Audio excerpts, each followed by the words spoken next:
Hey everyone, thanks for tuning in. In this video, I'm going to be talking about some IGLing tips. You can call this an IGL guide if you'd like. I do want to mention though that this game is very, very specific. There's lots of variants, there's tons of different agents. So this will be more of a generalized IGLing guide, things that you can kind of apply to all different maps in hopes of making your team environment a lot better and kind of getting rid of some of the assumptions that people might be making based off your IGL's calls. Okay, now, if you guys have any questions regarding any of the things that I'm talking about, or if you want greater clarification, you can go ahead and drop a question down in the comments. You can also go ahead and join up to my Discord and ask questions there. The other things that I wanted to mention before we get started, I now have this right now is my full-time job, guys. This is the only thing that I'm really doing. It's this content creation thing at the moment. I know that I have added ads to the channel, and I'm sorry for that. I know it kind of messes with the viewer experience, but for me to continue doing this as a creator, it's something that is completely necessary. So I really, really appreciate it if you guys take the time to kind of let those play. If you have ad blocker, that's fine. Do your thing, whatever. I'm not going to force that on you guys. It just helps me out immensely. The likes, the subs, and taking the time to watch the ads. But yeah, it's kind of my only way to pay the bills at the moment outside of private sessions. So I really, really appreciate it if you guys do that. I have that, and then I now have I'm working on setting up like the membership tiers for YouTube. I'm gonna put out a whole video describing all of those and going more in depth. And then I'm gonna continue streaming a little bit more on Twitch. I just had emotes made, so they should be active in the next week or so. But anyways, let me get into the video now. I'm done yapping about that. But yeah, again, thanks for the support and thanks for watching. So let's talk about IGLing. Okay, I'm going to try to generalize this. I'm going to keep it down to 3-4 main points. Okay, things that I think are very, very important to consider if you want to start IGLing or if you're an IGL. It's very important that you implement these type of things in your team settings to give yourself the best chance of success. Okay, I'm going to take a sip of water here. Sparkling water. I don't like plain sparkling water. Okay, number one. We need to talk about, before we start on number one, there's a misconception I think that a lot of people have in this scene because they don't know what tier 1, tier 2 is like. IGLs get put on the pedestal left and right, and I'll tell you from personal experience, it's not, all the success and failure of a team is not dependent on the IGL. Every single one of these tier 1, tier 2 teams, they have an IGL, they have a secondary caller, and then all other 3 players are contributing to the communication at a very high level. They're feeding the information to the IGL. But generally, players 1, the IGL, and player 2, the secondary caller or the mid-rounder, are generally going to be the ones that are going to be handling the pre-round calling and the mid-rounding. Okay? So it's not like you have an IGL. Trust me, the IGLs are not sitting there every. Now there are rounds where they're making insane calls. Don't get me wrong, and they deserve all the respect that they're given.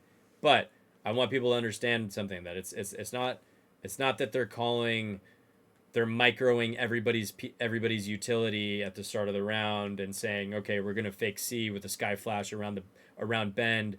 Killjoy, you're gonna break the turret at a minute 20. We're going to fake an Omen TP out A. Then we're going to re-smoke the line over at A. Then we're going to contact up B, fake B, go back A. Like, that's not happening, guys. It doesn't work that way. Generally, the way that things go is the IGL will call the pre-round call. Okay? At least this is my experience. Teams are different, okay? But for the most part, the IGL will call the pre-round call. And then people will give +1 comms. Okay, +1 comms are comms by individual people on how they intend to use utility to support the call that the IGL just made. And then they go ahead and execute the plan. Okay? Now, the call might not tell you what site that the IGL wants to end at, because a lot of times the calling needs to be reactionary in this game because there's so many variables going on. There's so many pieces of util. There's so much info that you gather based on the enemy util that's being thrown. So it's hard to tell your team where you intend to go at the start of the round unless you have certain ultimates that can really help you force your way into a site. Okay, but generally the call is going to come out quick in the pre-round. And actually, it leads me to my first point. The IGL. I'll just go into the first point now. The IGL needs to get the idea out quick to the team. So number one, pre-round communication is key to IGLing. All right, and I'll go a step further. Efficiency of communication in the pre-round makes a great IGL. Okay, along with the ability to mid-round. Okay, um, and when I say mid-round, I don't just mean what site we're ending on, like togetherness, pacing, spacing, all of these things, making sure that everybody's on the same page. We're coming out of the chokes and util is being thrown at a decent time. All of that stuff is what I mean when I'm talking about mid-rounding. Okay, it's not just they're at A, let's go B. Like it's deeper than that, right? But pre-round communication, guys, I am telling you, it is the most important thing for IGLs and for teams to be successful in this game. You need to get the idea out quick to your team so they have time to process what you said, so that they can act on it, so that they can tell you, if the idea is not super fleshed out, how they intend to use utility to achieve this goal, right? If the IGL says, let's just use Lotus as an example, hey, can you guys take A control and then we'll reset? Now I need my Sky or my Fade player needs to say which eye they're gonna throw, right? My Raze needs to tell us, okay, are you satchelating to Rebel, right? My Gecko player, maybe Gecko or let's say Viper, is my Viper gonna throw a Molly here, right? Is my Omen TPing with the Raze? All these things are important. These guys need to understand what time in the round we're doing this. Are we doing this off rip? Are we doing this 5 seconds in? Are we doing it 20 seconds in? All of these things are important. But if you don't give your team enough time to talk in the pre-round, you're never going to get all of that information out in time to act on it, right? So for me, number one is always going to be pre-round communication. Can you do a good job of getting your idea out quickly? Can you let people know what the goal of the round is? You don't need to let them know where you intend to end in the round, okay? Although it can be helpful sometimes. But you need to tell them what the goal is. And sometimes, guys, the goal doesn't need to be to hit a site. The goal can be, hey, let's sit back and look at their utility and then make a judgment call based on their util. And we'll figure the round out that way, right? I just want to sit and chill and let's react to what they do. That's a perfectly fine call. Because at the end of the day, you know what a pre-round call is supposed to do? It's supposed to get rid of confusion. I don't want anybody making assumptions based on a pre-round call. It should be straightforward. It should be clear. There should be no communication. It should be no miscommunication. Sorry, no misinterpretation. It should be straightforward. Everybody should know what they're doing, what the goal is, and then they should be able to execute on it. Okay, but the second part about that, how do we execute? We need to get those +1 comms in. If you can't get those +1 comms in the pre-round, your team is not going to be successful. Okay, so this adds me to my second point. My second point on the pre-round communication topic. You guys as a team need to be really serious about the way that you're talking in the pre-round. You cannot be talking about how cool your Sky Flash was or how a guy sat in your Killjoy Molly for 7 seconds or whatever. I don't think it lasts 7 seconds, 5 seconds, or whatever. Like, you just sat in your Molly and died. Nobody cares. I like, you guys will forget about that 20 minutes later. We need to go to the next round. If you really are serious about this and want to make this your profession, you want to go pro, these are the sacrifices you need to make. You can't be having fun all the time. It's important to have fun, but we need to get good before we have fun. We need to get good. We need to show the ability of getting good at managing our pre-round communication time, so we do it efficiently, so we get the idea out. There's no confusion. If there's confusion, you give enough time for the teammates to ask questions. You give enough time for people to do +1 communication to enhance the efficacy of the execution. And that's what you care about. That's what you care about. And I'm telling you, this is not on the IGL completely. This is a 6-person job. 7 sometimes if you got a manager. We need the coach on board. We need the manager on board. We need all 5 players on board to make this happen. If you get good at managing the pre-round communication, you give yourself a competitive advantage over the other team instantly before the round even starts. And that's what you want. How can I get an advantage? That's what you want, right? Okay. Secondly, and again, guys, this is IGL specific, but this is also stuff that all of you guys can start learning and take to heart and try doing in your ranked games as well. Like get the idea out quick. Get the idea out quick. Let's talk about what we want to do. If there's any confusion or if you see your teammates position in a weird spot, now you can tell them, oh, whoa, guy, hey, we're going out A, we're going out A, come over here, right? But you won't be able to do that if you don't get the idea out quick, okay? Second point, okay? There's so much variance in this game, guys. So much variance in this game. We need to figure out ways to make logical decisions amongst the chaos in this game. All right? The IGL should be logical. Okay? We shouldn't just be doing things based off faith. Now, there comes a time and place for faith. If your IGL is feeling it and they got to read, guess what? We're doing it. Everybody needs to be on the same page. They need to commit and they need to do it. Because when you hesitate in this game, you get screwed. And but generally, for the most part, I want a majority of the calls from the IGL to be logical. Okay? They need to be logical. Now, that brings, how do we determine what's logical and what's illogical in this game? I'll tell you what, the most important thing in this game, when it comes to determining what's logical and illogical, is going to be your tab button. Okay? Holding down tab, you look at the money that the enemy team has, you look at the ults that the other team has, and you make a reasonable decision, a logical decision on how you want to proceed based on that information. Now, people are going to do illogical things. That's just life. This game is random. But generally, I think the higher you go, the more logical the plays become. Now, people are going to misdirect and use your logical, your logical interpretation of what's to come against you. There's going to be some type of misdirection, but oftentimes you'll see there's still some type of logic behind it, right? Even illogical things can be logical if the other team. Okay, I'm going to do a tongue twister. Even illogical things are logical if you've shown that you've been logical to begin with. Hopefully that makes sense. I can do a better job explaining that, but sometimes there's value in being illogical because it works, right? But generally, the IGL should be making logical decisions. As a team, we need to be good at holding down tab, looking how, does the enemy team have any ults? Oh, are they one-off any ults? If they're one-off any ults, what orb is easy for them to grab? Oh, okay, they can grab this one, so maybe we should deny that from them. That's how you make good calls, right? That's how you make logical calls as an IGL, right? Now, the enemy team knows that as well, so maybe they just avoid you completely and go to the other side. But that's what, like, reading the game is. That's the skill of IGLing, right? Logically looking at the information given to you, coming up with a decision or a plan on how you want to kind of deal with that logic, right? And then make sure everybody's on the same page. Give them enough time to do their +1 communications on how they plan to execute that. And then you just go with it. Okay? Those are points 1 and kind of point 1 and 2. Okay?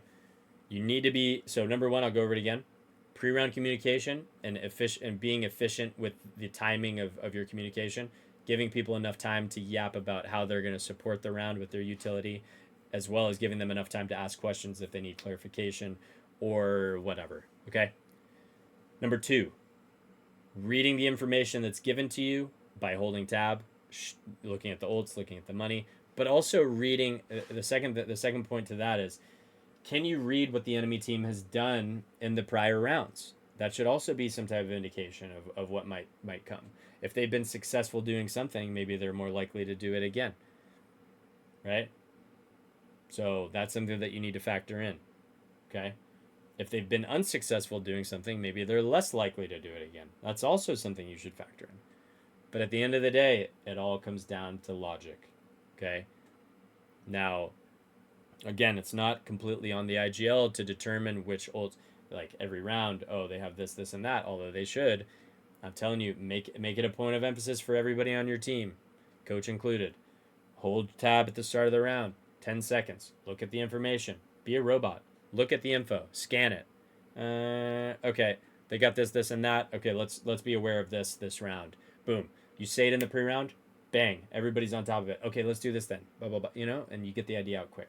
But if you let things just happen naturally, and you're talking about how you died to a breach stun, somebody killed you while breach stun last round, and how it's cosmetic, and yada yada yada, and talking about yesterday's TikTok dance or whatever. None of that shit matters really. We need to get good at coming up with the plans and getting them out quick. Okay. My next point number 3. You guys need to have a conversation as a team about how you intend to view the macro of the map on attack and on defense. Okay. Generally, I don't know if you've seen my macro videos. I think it's important to kind of go through and draw the chokes and let people know, which choke point leads to multiple options or paths in the map. Okay, if on this map it's going to be A, so teams are in this meta are really focused on shutting down A from a defensive standpoint. Okay, if that's the case, maybe fighting this at the start of the round doesn't make sense on attack. Maybe it makes more sense to go C to achieve a goal. Okay, so sometimes if you have everybody on the same page when it comes to identifying how you want to view the macro of the map and how you think the meta macro is viewed on this map, you can kind of put yourself in a good position to find ways to take the path of least resistance to get some value in the round by achieving something. Now, the goal that you make as an IGL might, if this is what we're afraid of, 3-1-1 defense, and we're calling. Maybe we don't want to deal with this A fight early because they're raise nading, they're omen blinding, and they're one wing, right? Doesn't make sense for us. So what's our goal? Our goal is going to go C, and that's why you see so many teams do the C default, right? Go do a C default, and the goal here is to do what? Get the orb, break some Killjoy util, or bait out a Viper Molly, or break a Killjoy Molly, and then reset. And then you can go back A and retake A. Because the reason why people are putting 3 people A early on is so that they can insert one person here to jump spot or play rubble, and then if they get pushed off, they call for the Viper wall up. Then you got another person here, and another person here, and another person there. So people start this map in a 3-1-1. Here, let me remove all this. They start the map with a 1-1-3 or a 3-1-1, right? And then they transition into a 1-1-1-1-1. But I would say this is a 1-3-1. When you play 1-3-1 on defense, it gives you good opportunities to flood and support either site. And this is kind of what's super important on these 3 bomb site maps. It's really hard to hold on to all of them unless you're in a good position to flood. Okay, so if we know as an IGL, okay, they're starting with 3 and then they're going to end in this kind of 1-3-1 setup, that means later on in the round we'll have more success pushing this guy off because he's usually going to be alone. Max, he'll have one person supporting him. And if that's the case, let's go achieve our goal over here at Mound first by grabbing the orb, breaking the mollies. Let's go back A, and then if we really, really need to, we can go back to C, where we've already broken the mollies and we've achieved our goal in the early round. Okay, but we wouldn't understand that if we didn't understand the macro as a team. You need to have this conversation. You need to determine how you want to approach the map. It's gonna fuel. It's gonna lead, like, all the discussions that are centered around creating your defaults as a team, right? There's going to be 2 places on every map that you find super important on attack and defense. Okay, those are the places that we need to have defaults for. Default grabbing control, and sometimes grabbing control is not enough. There needs to be additional goals as well. Can we grab control of this? Can we grab the orb? Can we bait out the mollies? Can we bait out util? And then can we reset and go back somewhere because it's easier to take that spot that we're going back to later on in the round. Okay, so identifying the macro, super important. Creating defaults, super important. And making sure that all 5 members of your team understand the macro and why we're defaulting certain places is also super important because it helps them understand on an individual level how much utility they should be using in certain areas. If you guys deem a certain area of the map not super important, we don't need to use a ton of util to take it, right? But if it's an area of the map that is super important to you guys as a team on a fundamental level, then you should use more utility to take it. Does that make sense? Again, we're just trying to be logical here. And we're getting everybody on the same page. Okay. So that's my third piece. My fourth piece is going to be mid-rounding. Okay, guys. Now, I talked about this briefly earlier, and this will be kind of the last thing I talk about here. And you guys can ask questions if you want further clarification. Mid-rounding. It's not always about finding yourself at the perfect site. Okay? It's about can you make adjustments to your pre-round call to get everybody on the same page based on what's happened in the earlier parts of the round to give yourself success in the later part of the round. Okay? So it does involve figuring out a site to end, don't get me wrong. But sometimes mid-rounding can also be, if we're in a 5v3, can we figure out a way to regroup and reset and figure out ways to, talk about how we intend to finish out the round? Can we be patient? Can we make sure that we have good spacing, good pathing? Can we make sure that we're not dying unnecessarily when we have the win condition in our favor? And really the main thing here, guys, is the win condition. When we've figured out that we have the win condition, can we mid-round our way into a even more advantageous position? And I think this is a skill that IGLs, there's not a ton of IGLs that have it. Everybody knows that it's important, but there's only a few that do it truly great. And that's identifying we've put ourselves in position to win the round. And then can we avoid losing it at all costs by getting a mid-round call out quick, getting a mid-round call out that is straightforward, nobody has any questions about, and one that's simple, that involves some type of getting together, making sure we're all on the same page, making sure we're scaling and getting out of chokes with good timing, and making sure that we're prioritizing trading. Okay, that is the most important thing when it comes to mid-rounding, right? Now, the more you understand the macro, the better you can set yourself up to have solid mid-rounding, right? So if you know, for example, that teams are starting with a 3-1-1, on attack, it makes sense for you to start A to default A. But then you know that they're starting like this so that they can end in a 1-1-3-1-3-1. So then it makes sense to go back and push this guy off the line, or sell a fake on the extremity here to pull these guys over towards C and then go back A heavy against the solo guy, right?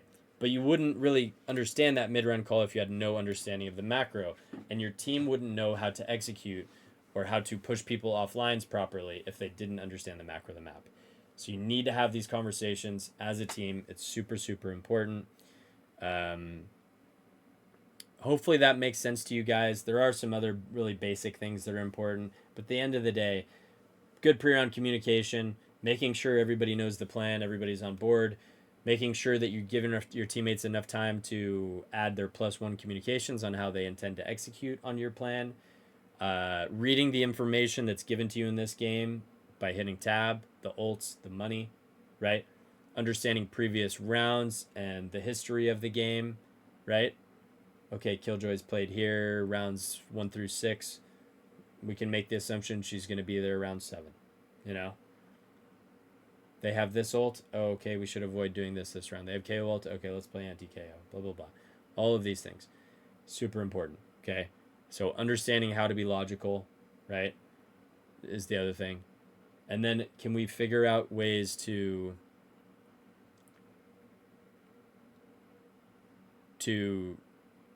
mid-round, right, efficiently, right? And the way that we do that is by having good conversations as a team in VOD review, before practice, before we start scrimming, about how we view the macro of the map. If we do that, we'll have a good understanding of how we should create our defaults. Everybody should understand what we're doing, what the goal is, and then we'll know how to execute. Okay? That's pretty much it, guys, from a real fundamental level, and things that I think are super important in to really incorporate in your team structures. If you have any other additional questions, feel free to drop them in the comments. But yeah, just I really need you guys to understand that IGLing is not just a one-man show, one-woman show. It is way more than that. It takes You need to be efficient with your time. You need to have the trust of your players. You need to trust your players. And it needs to be a collective hive mind unit of people all on the same page, all feeding information to one person, to two people if you have a mid rounder, and then everybody buying in and really going with whatever the call is being made. Because when you hesitate in this game and you don't have the confidence to execute, you get paid. You get punished for it. Okay. Hopefully that makes sense. Hopefully that helps you guys. If you need better ways to, oh, one other thing that I want to say too. I noticed this from a lot of teams. Teams take a lot of setups from other teams, especially tier one, like the team that just won Masters. You know, teams take a lot of setups from Sentinels without really understanding the heart of the strat. Why do they do this? How does this support the way that they interpret the macro of the map? Right? That is so important. You can't just take plays because they're cool. You need to know why they're doing that. It's much deeper than the combo of util just being sick, you know. So try your best when you're VOD reviewing to identify the reasons, not only why the util combo is sick or why the play is sick, but what are the other people on the map doing on your team to best support you getting value out of that play. Okay? So really think about that when you're doing your VOD reviews and you're taking things from other teams. There's no shame in taking things from other teams, by the way, guys. You don't need to sit here and reinvent the wheel. But if you're gonna take things from other teams, at least do your due diligence and try your best to understand the reasoning behind the logic, that they're running with. So, yeah, that's gonna be it. Thank you guys so much for watching. I hope you guys enjoy the video. If you like stuff like this more, I have no problem pushing out more content or even doing individual IGL guides for maps. Let me know if that's something that you would be interested in. Again, I have some more availability for private coaching too. More than willing to meet with teams and do team VOD review as well, especially for teams that are in Premier looking to prep for the next qualifier. So just holler at me. Shoot me a message if you guys are interested, or if you want to book a private session. I'd love to get together and help you guys meet your goals. Anyways, that's going to be it. Hope everyone has a great night. I will see you in the next one. Bye.